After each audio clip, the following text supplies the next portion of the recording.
What kind of diplomacy, JD, you are speaking about? What do you mean?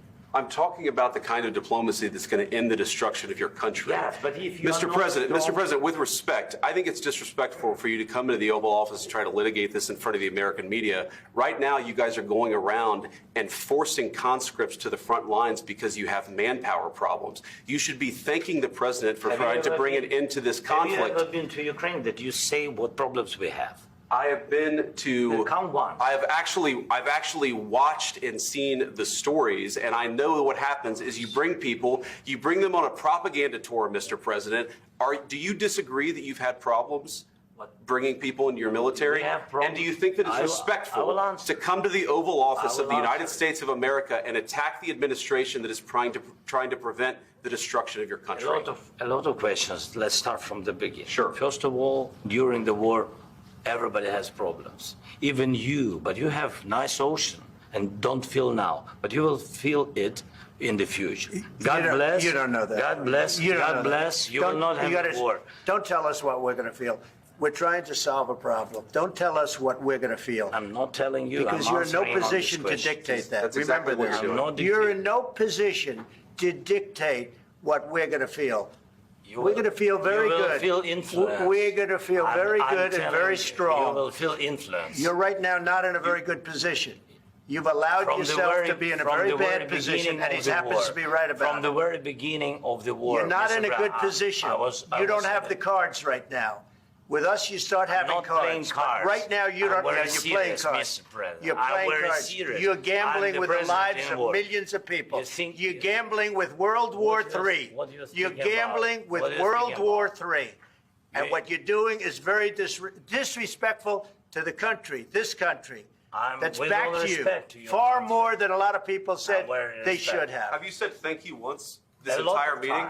No, in this entire meeting, have you said thank you? You went to Pennsylvania and campaigned for the opposition in October. Offer some words of appreciation for the United States of America and the president who's trying to save your country.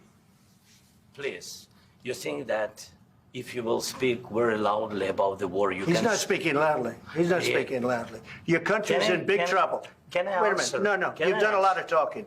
Your country is in big trouble. I know. You're not winning. You're not winning this. You have a damn good chance of coming out okay because of us. Mr. President, we are staying in our country, staying strong from the very beginning of the war. We've been alone, and we are thankful. I said thanks you haven't been in this alone. cabinet, you and haven't not been only alone. in this cabinet. We gave you, through this stupid president, $350 billion. You voted we gave for you your military equipment, and your men are brave, but they had to use our military. What about if you didn't have our military equipment, if you didn't have our military equipment, this war would have been over in 2 weeks. In 3 days. I heard it from Putin. In 3 days. This is something maybe new. Less. In 2 weeks. Of course, yes. It's going to be a very hard thing to do business like this. I tell you. Just say thank you. I said a lot of except that there are disagreements, and let's go litigate those disagreements rather than trying to fight it out in the American media when you're wrong. We know that you're wrong. But you see, I think it's good for the American people to see what's going on. I understand, sir. I think it's very important. That's why I kept this going so long. You have to be thankful. You don't have the cards. Thankful. You're buried there. Your people are dying. You're running low on soldiers. Listen, you're running low on soldiers. It would be a damn good thing. And then you tell us, I don't want a ceasefire. I don't want a ceasefire. I want to go, and I want this. Look. If you could get a ceasefire right now, I tell you, you take it so the bullets stop flying and your men stop getting killed. Of course, we want to stop the war. But you're saying you don't want a ceasefire. But I said to you, I want a ceasefire. With guarantees. Because you'll get a ceasefire faster than an agreement. Ask our people about ceasefire, what they think. That wasn't with me.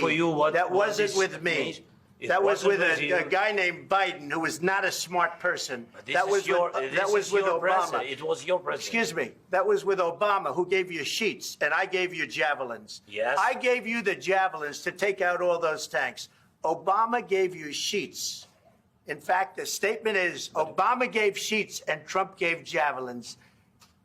You got to be more thankful, because let me tell you, you don't have the cards. With us, you have the cards. But without us, you don't have any cards.